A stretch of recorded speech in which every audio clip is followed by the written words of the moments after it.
Good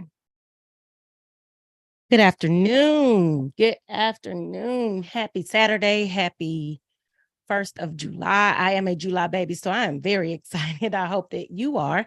I'm glad that you joined us this afternoon. My name is Brandy. I am the host and the creator, and this is In the Damn Way and Life, Love, Everything in Between. I do apologize for not being all the way prepared as I would have liked to have been, but the show must go on. So today we're going to finish up our series on finding yourself. Today's topic is how to love you or loving yourself. So, again, if you have any questions or you want to give any comments on what it is that we're saying, we do have the Q&A down at the bottom. I will be keeping an eye on this and answering questions along the way. So, when we talk about traumas and we talk about healing, the one thing that we don't talk about is the process in the end. And that process is learning to love ourselves. So, in the beginning, there's trauma. Well, in the beginning, we're innocent, and then there's trauma, and then there's getting through that trauma, and then there's trying to start over with this person that some of you may not know. Um, this may be a new person, and I had an analogy that dropped on me this morning, and it was comparing yourself to this sheet of paper. Okay, so in the beginning, it's nice and crisp, and there are no blemishes on it. And then there's trauma. So this is where we are in the trauma. This is where we are through the abuse. This is where we are through the heartache. This is where we are through the grief. This is where we are in whatever life challenges we have. We are balled up. We don't know what to do with this pent up energy. We don't know what to do with all this hurt, all this pain, all this trauma. And as we start to unravel, we notice that now we have some new creases. We have some new lines that have been drawn. We have some new boundaries that have been drawn. We have some new things that have invented us. And when we're done, we are still that sheet of paper, right? We're still whole, but we look different. We don't look the same as we did before. So what do we do with that person who we don't know, who is new to us? So a few things that I came up with that helped me as I'm going through the healing process and getting to the other side and learning to love myself is to journal. Like, I don't know if you guys understand how important journaling is. Even if you wake up, sometimes I wake up out of my sleep and I grab my phone and I go on my notes section and I may jot down a dream that I've had or a thought that I've had.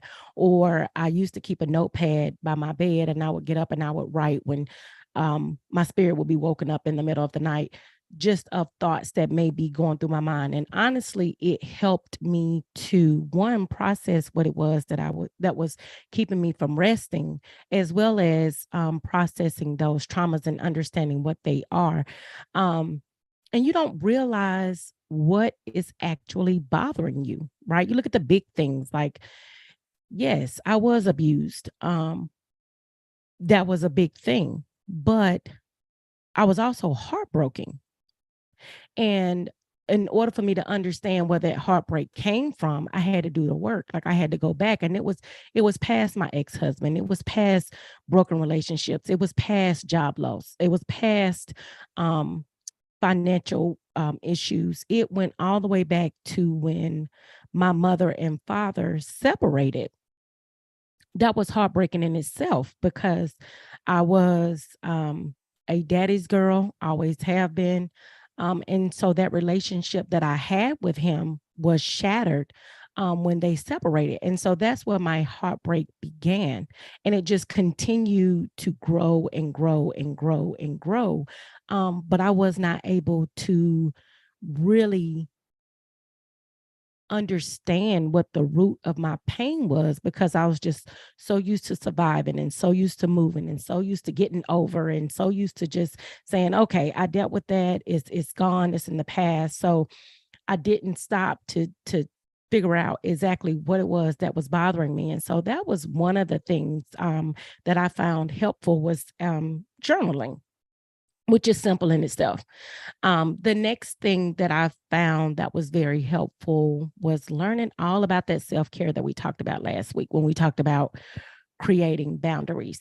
It is very, very, very, very important to just take care of you. And that doesn't mean I have to get my nails done and my hair done, although I do love those things. I love shopping, but I have to do it in a healthy manner. So when I'm depressed or when I'm dealing with something, when I shop, I shop. And I mean, I can max out some card shopping. And so that's unhealthy because then that creates another financial burden for me. And then I'm working harder to pay that debt off. And so I don't want to be in that space, but I do want to treat myself every now and again. And it doesn't have to be with something expensive, it could be with just a walk, or it could be a nice trip to the park and just reading a book. So just giving myself time to process what may be hurting me, process that what my day was, or process just that moment. Like we have to stop living for the future and just live moment to moment. So that's a big part of healing as well. I am a very impatient person. I want to go from hurt to healed all in the same day. Like, I don't want to wait the process. I don't want to think about it. I don't want to have to do the work that it takes to get to that other side. I don't want to sit and deal with it. I want it to be over with. I want myself to be healed. And I find myself suppressing. And so again, you're going to hear me talk a lot about my father, but when my father passed, one thing that my son who's on here today, thank you for joining today, Davion.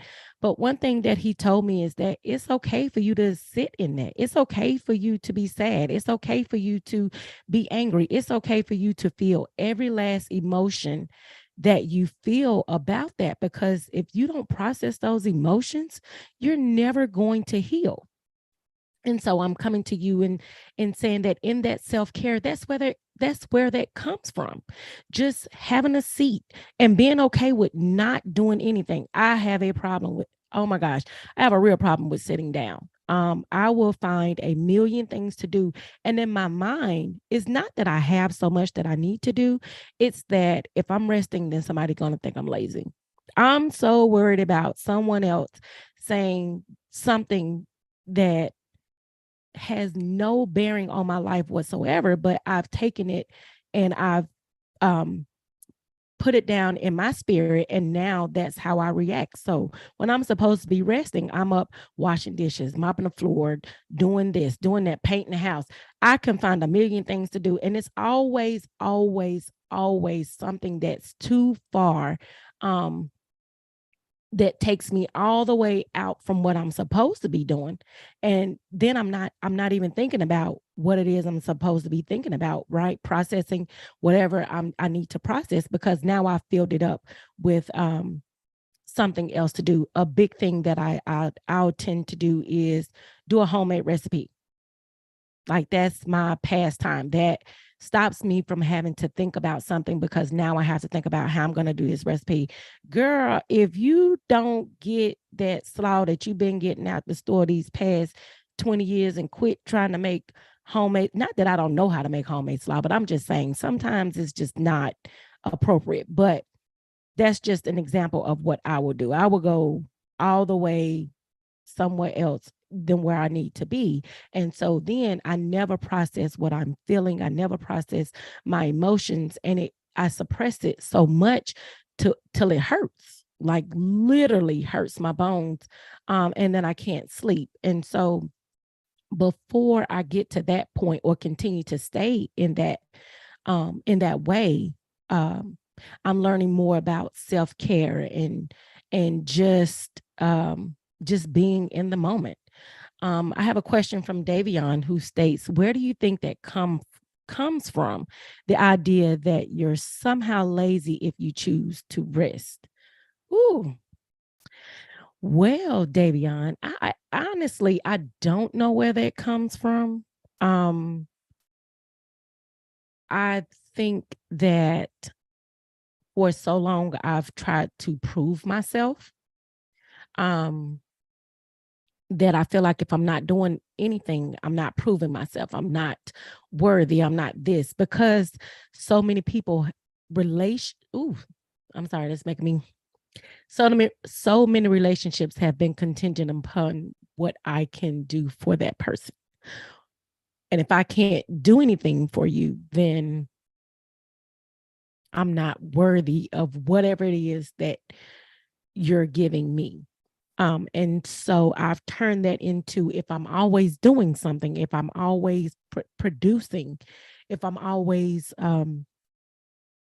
just staying on top of and not sitting, then I'm doing something. So if I'm doing something, then that means somebody somewhere is appreciative of what I'm doing when actually it doesn't matter, which is what I'm learning now. It doesn't matter what other people think because at the end of the day, no one is going to love me like me. And if I don't love me, then I can't expect others to love me the way I feel I need to be loved. And so therefore, they get to treat me the way they want me to be treated. And then we start down this downward spiral that I've been on for the last 41 years of my life. And I'll be 42 in a few days. So we actually, yeah, that part of my life is over. But yeah, so I hope that answers your question.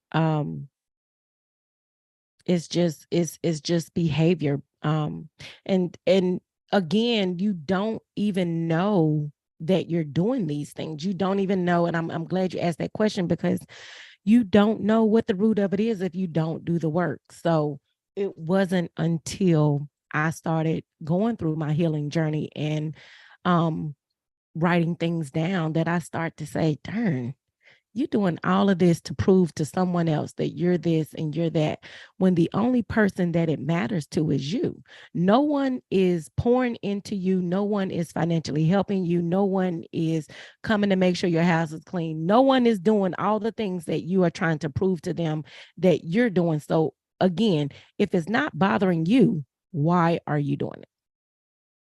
So, thank you for that question.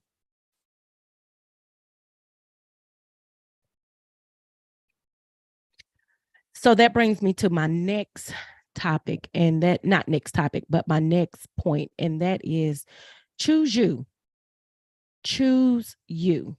So last week I told you guys I didn't feel like getting all jazzed up for the podcast, and I didn't feel like going to the office and with the nice green screen, and I didn't feel like it. And so since I didn't feel like it, guess what? I didn't get up and do it.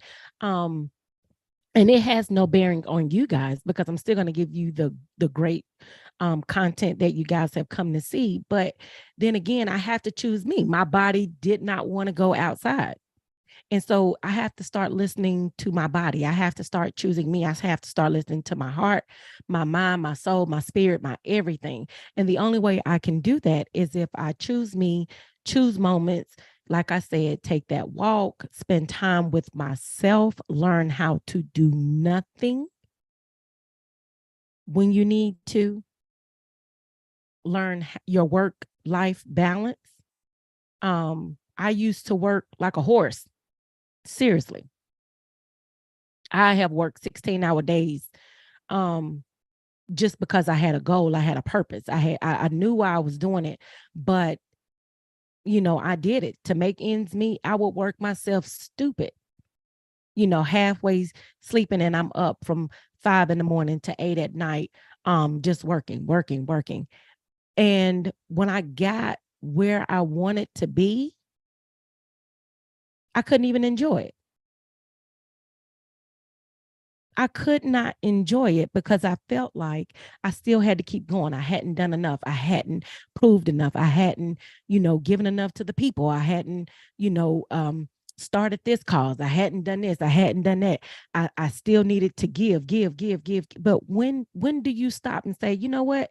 I have to give to me first. Like, I'm the one that's lacking. So if I'm pouring into everybody else and giving everything else what it needs, when am I going to choose me and actually just be happy and be content and enjoy the fruits of your labor? I mean, to have a brand new home, and this is not bragging, but to have a brand new home built from the ground, no co-signer, credit was good enough to get it with an awesome interest rate, and to not be able to enjoy it because you're still working like a horse. How does that work?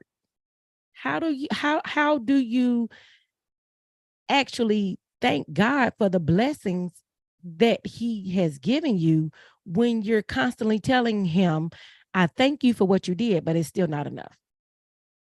I still have to keep going. I still have to prove that I'm this and I have to prove that I'm that. Well, guess what? I don't have to prove anything to anybody other than me. I have to prove to me that I'm good enough to say, hey, you know what, girl, you did that. You raised them 3 boys by yourself. You sent 2 of them off to college. You got all 3 of them through high school. None of them went to jail. None of them have babies. You have beaten the odds already with the father that's, a convicted felon, and a mother who, dropped out of high school. Not saying we're uneducated. I'm saying we dropped out of high school. Don't get it twisted. But dropped out of high school, like society has already told you that you were supposed to have been lost a long time ago. So not only did you defy the odds, then you turned around, got your credit together, you learned how to manage your money, you learned how to do all these things, and you got this house living beside people that there was a time it wasn't going to happen. Not saying I live in $1 million home, but not saying that you know, I'm just grateful for what I have. Let me just say that, because I don't ever want anyone to feel like I'm saying what I have is better than what they have. What I'm saying is what God gave me, what I was blessed with, what society told me I could not have, where society told me I could not live. I do. I have. I did. I overcame. And so since I did all of that with God's help, please don't get that twisted. But since I did all of that and I completed all of that, instead of me saying, thank you, God, let me enjoy this, let me, just sit in this, I want to keep going and doing something else. Don't want to take the time to breathe. Don't want to be in peace. I want to keep bringing chaos. As my son say, stay in survival mode. I'm still in survival mode. I still got to fight. Who am I fighting for? My kids gone. All 3 of them work. Good job. All 3 of them got good credit. None of them are asking me for money. They good. So at the end of the day, if they're good and I'm good, then why am I going the extra mile? Unless God has given me another purpose, why am I creating chaos in a world where he's already given me the peace? He said, you ain't even enjoyed this yet.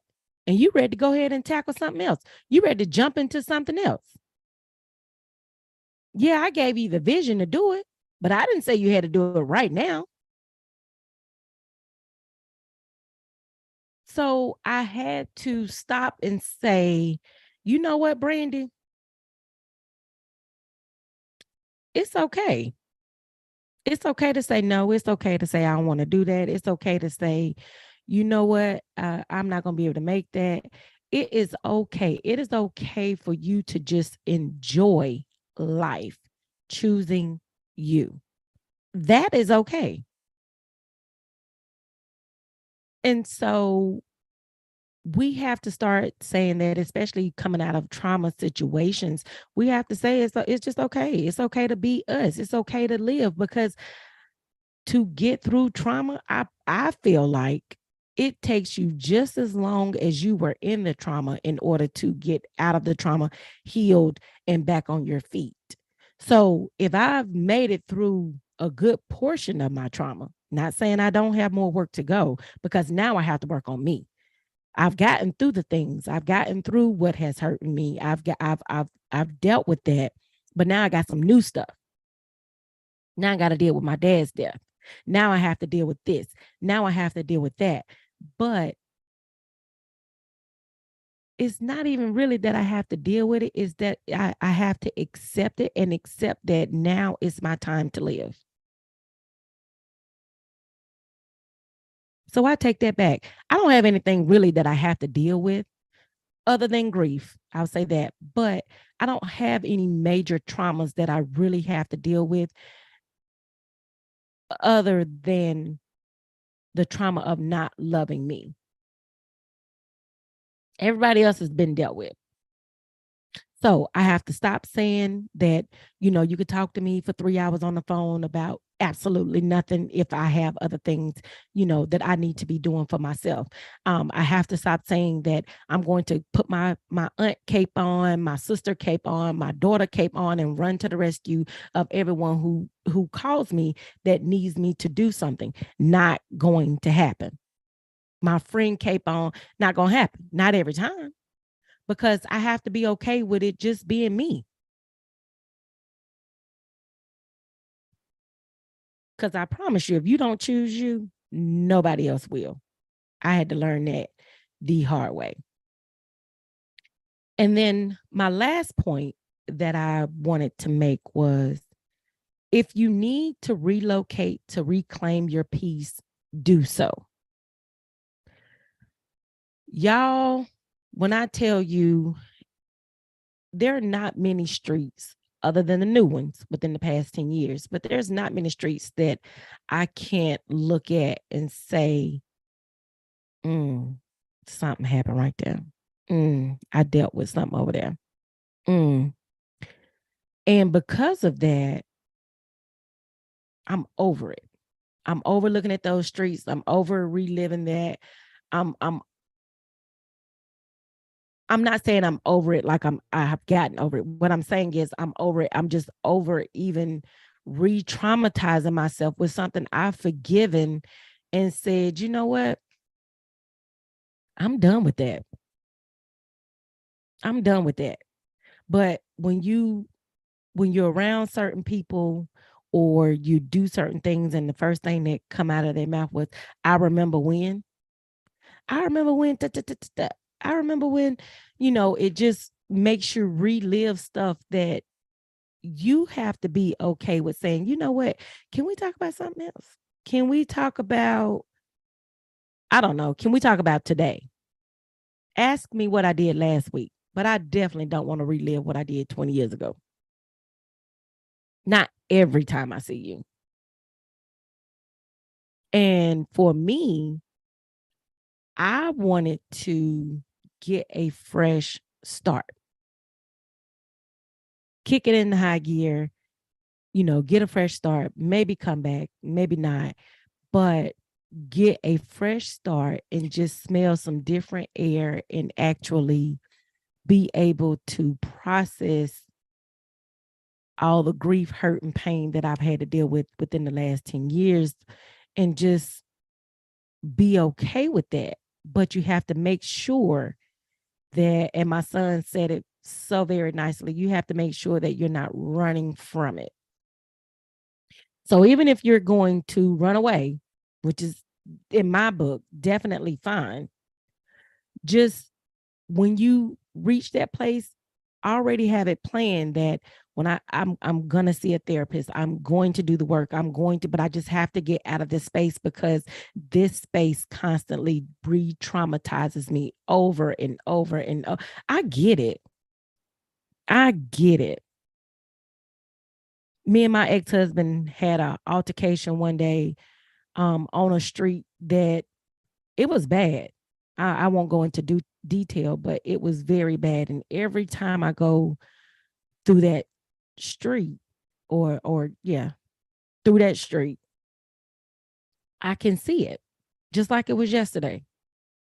I can see the pain, the hurt, the everything that happened in that moment. I can see it.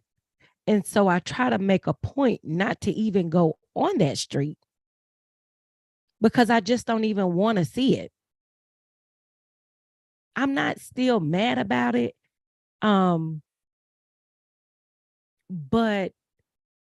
I don't want to look at that, just that portion of the street. I can go through the rest of the street and I'm fine. I get through that part, get to that part. And when I see myself doing the actions that I did that day we had that altercation, I'm just like, wow. But there's two sides to that. So I'm like, wow, I don't want to revisit that. But then I'm like, wow, I made it through that. I'm on the other side of that. I've been able to allow this man to come in my house and break bread with me since then. And I'm okay with that. Felt no feelings about it. I've been to his home and broke bread. No feelings about that. A lot of people couldn't understand. What? You doing what? He's what? But sometimes when you get through stuff, you have to, and it's not for them, it's for you. You have to say to yourself, I'm okay, and walk in that. But again, if I would have had to leave in order to get to that point, I would have been okay with that too. Just so happens he was the one who left. And so it made it better. But it took me a minute to get to that point too. So I had to get all the way off that from that side of town in order to even start processing that pain. Because at first, like I told you guys before, there was anger, there was drinking, there was partying, there was this, there was that. I don't think it told you all that, but there was a whole lot that I was processing that I was dealing with or not dealing with, just because of what I've been through. And by me being on that side of town where everything happened, it was just bothering me to where I wasn't talking to anybody. I didn't tell anybody. And I've never told anyone until today, that it was bothering me so much that I felt like if I'm drinking, I won't think about it. If I'm sleeping with that person, I won't think about it. If I'm partying, I won't think about it. But what I wasn't thinking about, which was most important, and that was me and what I had in tow. So I did end up leaving from that side of town altogether, which was where I finally got myself on the right track. But it took me leaving to get it together. And so you just have to be okay with that. And people may not understand, they may not get it because they have not been in your predicament. They have not been in your level of pain. And so anybody can say from the outside, girl, you're running from your problems. No, I'm actually trying to process my problems, and I can't do it because every time I look outside my window or every time I go to the grocery store, I'm riding past the same thing that caused me trauma to begin with. And so because I'm doing that, I can't process it. I'm re-traumatized over and over and over again because I'm reliving it. Now, again, I told you, I don't like to ride down that street.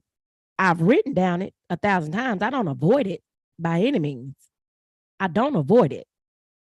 I don't like to because I can still see it.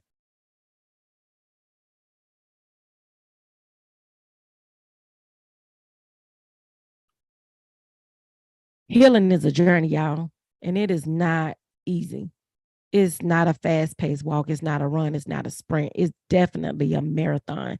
And it takes a lot of work to get to the healing side. Just to go over what we've talked about for these last 4 weeks, building a strong community, having someone to talk to, having a therapist is very important. Having self-care, creating boundaries, all those things make up the healing journey. And the reason why it's called a journey is because, as Davion said in week 2, um, you'll go back and forth. You'll be good and then you won't. And so it's a I think he said it was a linear. It's not a linear process. I can't remember verbatim how he said it, but what he said made a lot of sense. Like, don't worry about if you stumble, if you trip, even if you fall, just get back up. Don't worry about what everyone else is going to say. If you have to block every single person in your phone in order to take that healing journey, do what is necessary for you. Because as I've said today, if you don't love you, you can't expect for someone else to love you, because you're looking for them to give you the love that you have given them, but they're not going to do it. Especially if they've given you a little and then you give them a lot. Okay, well, then I'm going to keep giving you a little.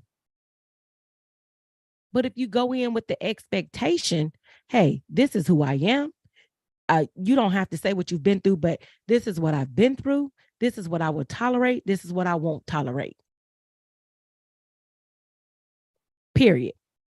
You can stay, you can go. It's completely up to you. But just know that I won't be taken for granted. The journey is too hard. It's too tedious. It's too I don't know. I can't say any other word, but it's too difficult. It's too much back and forth. It's heartbreaking in itself to go down the healing journey, because you have to deal with this stuff all over again. So you have to re-break yourself, build yourself back up, change this part, move that part, forgive this part, try to get through that part. It's so many different changes, and there's no clear process.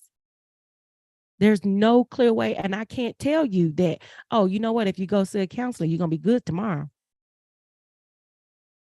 I went to see a therapist. I quit seeing a therapist. I've taken antidepressant medication. I quit taking antidepressant medication.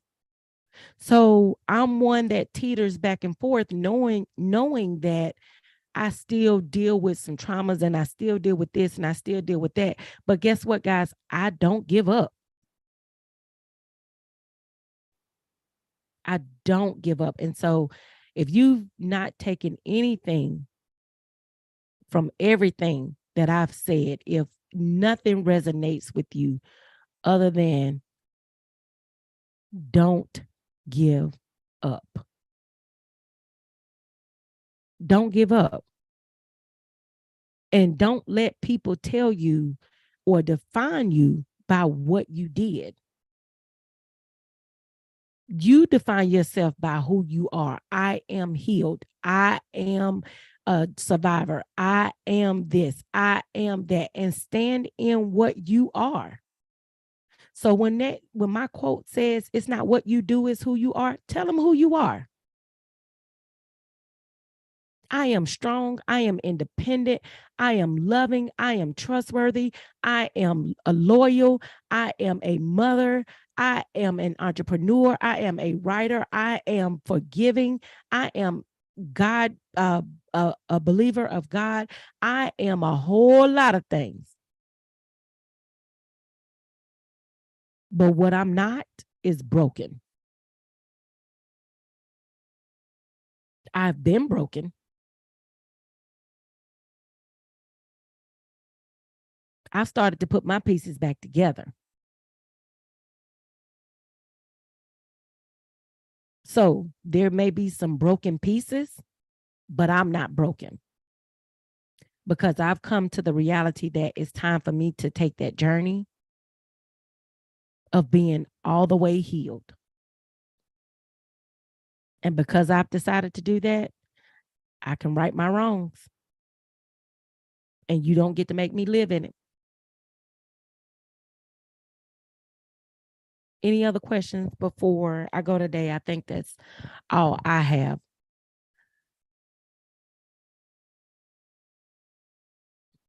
Yes, no. Okay. Well, I hope you guys have learned something from the Finding You or Yourself portion of the podcast. Our next portion of the podcast or series of the podcast will be relationships. And so we're going to break down different types of relationships. There's abusive relationships, toxic relationships, friends versus associates, because a lot of time we give people the wrong titles. And so um, we have to understand where to categorize people and when to move people, because sometimes people can go from friends to associates. It just all depends on how you do. But It's going to be a great series. I'm excited. I hope that you're excited. And it starts July 15th, same time, 1 p.m. It will be on Zoom and YouTube, and you can still click the link. I won't have you register. I would love for you to go to my page and leave any comments about the shows that you've watched. And if you have any questions, please go to my comment section and leave me a message. If you want to be on the show again, that's another way to let me know which show you want to be on. And it's like I said, it's on the contacts page of www.therealbrandy with the Y Alexander.com. And I will gladly get back to you and let you know if I have space on that show for you. You can re-catch this on YouTube, Spotify, Apple, rss.com, as well as my website. I'm sorry, so many platforms. And I thank you guys so much for coming out today, or tuning in today. And I will look forward to seeing you guys July 15th. I hope you have a wonderful day. Happy birthday to me Wednesday.